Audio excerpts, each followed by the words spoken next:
तुम्हें लगता है कि तुम्हारी जिंदगी अभी रुक गई है, जैसे कुछ भी सही नहीं हो रहा। मेहनत भी कर रहे हो, इंतजार भी कर रहे हो, लेकिन फिर भी सब कुछ अधूरा सा लगता है। पर सच क्या है जानते हो? ये रुकावट नहीं है, ये तैयारी है। जिंदगी जब तुम्हें किसी बड़े मुकाम तक पहुंचना चाहती है तो सबसे पहले वो तुम्हें शांत कर देती है। तुम्हारे चारों तरफ की आवाज़ें धीरे धीरे खत्म होने लगती है और तुम खुद के साथ अकेले रह जाते हो। ये वही समय होता है जब तुम्हें लगता है कि सब कुछ खत्म हो रहा है, लेकिन असल में यही से कुछ शुरू होता है। तुम्हारे अंदर जो बेचैनी है ना, वो इसलिए नहीं है कि कमज़ोर हो, बल्कि इसलिए कि तुम्हारे अंदर कुछ बड़ा करने की आग है जो अब रुकना नहीं चाहती। अब तुम्हें वही इंसान नहीं रहे जो पहले छोटी छोटी बातों में खुशी हो जाते हो। अब तुम्हें कुछ बड़ा चाहिए, कुछ ऐसा जो तुम्हें अलग बनाइए, जो तुम्हें भीड़ से बाहर निकाले। और यही बदलाव तुम्हारे एक नए अध्याय की पहली सीढ़ी है। लेकिन ध्यान रखना, हर नया अध्याय आसान नहीं होता। यहाँ तुम्हें अपने डर से लड़ना पड़ेगा, अपने पुराने वर्जन से छोड़ना पड़ेगा और उस इंसान को अपनाना पड़ेगा जो अभी तक तुम बनने से डरते थे। कभी सोचा है अगर सब कुछ आसान होता तो हर कोई बन जाता जो वो बनना चाहते? पर ऐसा नहीं है, क्योंकि जिंदगी सिर्फ उन्हीं को मौका देती है जो खुद को बदलने की हिम्मत रखते हैं। और अब वही समय तुम्हारे सामने खड़ा है। तुम चाहे तो उसे नज़रअंदाज कर सकते हो, जैसे पहले भी कर किए, मौके छोड़ दिए। और फिर इस बार तुम खुद से एक वादा कर सकते हो कि अब जो भी होगा मैं डर के पीछे नहीं छिपूंगा, मैं अपनी कहानी खुद लिखूंगा। क्योंकि जो फीलिंग तुम्हें अंदर से बुला रही है ना, ये किसी इंसान को बार बार नहीं मिलती। ये संकेत है कि तुम्हारा नया अध्याय शुरू होने वाला है। अब जो होने वाला है वो सिर्फ तुम्हारी मेहनत का रिजल्ट नहीं होगा, वो तुम्हारे डिसीजन का रिजल्ट होगा। क्योंकि ज़िंदगी में एक समय ऐसा होता है जब मौके दरवाजे नहीं खटखटाते, बल्कि सीधे सामने खड़े हो जाते हैं और पूछते हैं तैयार हो। और यही वो पल होता है जहाँ ज़्यादातर लोग हार मान लेते हैं, क्योंकि मौका जितना बड़ा होता है डर भी उतना ही खड़ा होता है।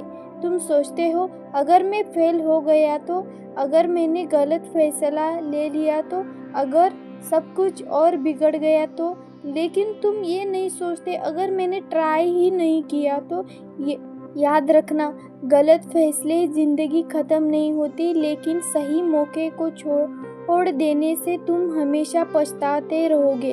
अब तुम्हारे सामने ही ऐसे ही कुछ मौके आने वाले हैं जो बाहर से मुश्किल लगेंगे, पर अंदर से वह तुम्हें आगे बढ़ाने वाले होंगे।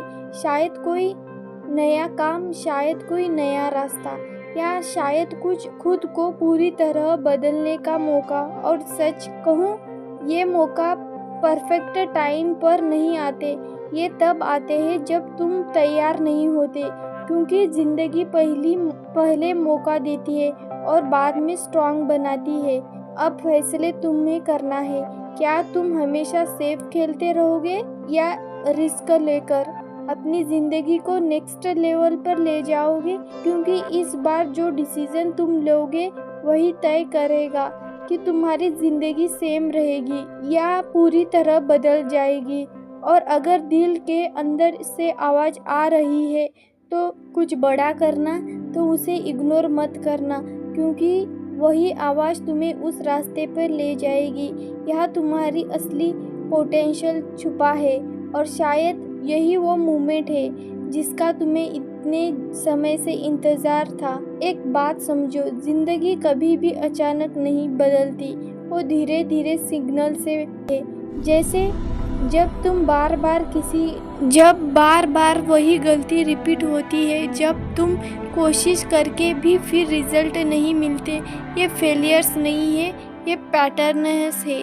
और यह पैटर्न्स तुम्हें कुछ सिखाने के लिए आए हैं। लेकिन प्रॉब्लम ये है कि हम सीखने की बजाय कंप्लेन करते हैं। हम कहते हैं मेरे साथ क्यों, मेरी किस्मत खराब है, लेकिन हम ये नहीं सोचते कि मुझे क्या सीखना चाहिए। और जब तक तुम्हें ये नहीं समझ में आएगा तब तक प्रॉब्लम बार बार तुम्हारे सामने आती रहेंगी। अब ध्यान से सुनो, ज़िंदगी तुम्हें तब तक आगे नहीं बढ़ती देती जब तक तुम पिछले लेसन को क्लियर नहीं कर लेते। जैसे एग्ज़ाम में होता है, अगर एक चैप्टर नहीं समझा तो अगले चैप्टर भी प्रॉब्लम आएंगे। वैसे भी ज़िंदगी काम करती है। शायद तुमने पैटर्न सीखना चाहिए, शायद तुम्हें स्ट्रॉन्ग बनना है, या शायद तुम्हें ये सीखना है कि हर किसी पर ट्रस्ट नहीं किया जा सकता। और जैसे ही तुम ये लेसन समझ जाते हो, अचानक ये चीज़ें आसान होने लगती है। जो पहले मुश्किल लग रही थी वो क्योंकि तुम बदल चुके होते हो, और यही असली बदलाव तुम्हें ट्रांजैक्शन देती नहीं। तुम खुद को बदलने हो तो अगली बार कुछ गलत हो तो पेंस मत करना, बस खुद के एक सवाल पूछना, ये मुझे क्या सीख रहा है। क्यों हो सकता है यही मोमेंट तुम्हारे लिए चैप्टर की चाबी हो। एक बार एक लड़का था जैसे ड्राइंग का बहुत शौक था। वो घंटों बैठकर स्केच बनाता, उसकी दुनिया ही बस उसकी आर्ट थी। पर लेकिन घरवाले कहते ये बस करके कुछ नहीं होगा, पढ़ाई पर ध्यान दो। धीरे धीरे उस ड्राइंग करना कम कर दिया और एक दिन पूरी तरह छोड़ दिया। वक्त बीत गया, वो जॉब करने लगा, पैसे भी आने लगे, लेकिन अंदर से वो खुश नहीं था। हर दिन उसे लगता कुछ मिसिंग है, जैसे ही खुद से दूर हो गया है। एक दिन उसने पुराने सामान में अपनी पुरानी स्केचबुक देखी। उसने उसे खोला और कुछ सेकंड के लिए बस रुक गया। वह ड्राइंग, वही पैशन जो उसने सालों पहले छोड़ दिया था। उस दिन उसने एक छोटा सा डिसीजन लिया, मैं फिर से शुरू करूँगा, चाहे 10 मिनट क्यों ना हो। शुरुआत में कुछ खास नहीं होगा, लेकिन उस बार उसने छोड़ना नहीं चुना। धीरे धीरे उसने सोशल मीडिया पर अपनी आर्ट डालने की शुरू की। लोग नोटिस करने लगे, कुछ ने अप्रिशिएट किया, कुछ ने इग्नोर किया, लेकिन वह रुका नहीं। और कुछ महीने के बाद उसकी पैशन ने उसकी पहचान बना दी। अब समझो, कभी कभी जिंदगी में हमें गिराकर नहीं, रोककर हम खुद अपने सपनों को छोड़कर रुक जाते हैं। और जो चीज़ें तुम्हें अंदर से खुश करती है वही तुम्हें आगे ले जाने की ताकत रखती है। तो अगर तुम्हें भी लगता है कि तुम्हारी ज़िंदगी मिसिंग है तो बाहर मत ढूंढो, वो अब पहले से तुम्हारे अंदर है, बस तुमने उसी कहीं पीछे छोड़ दिया है। क्योंकि सच यह है कि सपने कभी मरते नहीं, हम ही उन्हें छोड़ देते हैं। अगर तुम अपने सपनों को एक और मौका देना चाहते हो तो अभी दिल से एक कमेंट करो, और ऐसे ही असली दिल को छू जाने वाली बातें, कहानी, यूनिवर्स मैसेज चैनल को सब्सक्राइब करें और इस सफ़र को हिस्सा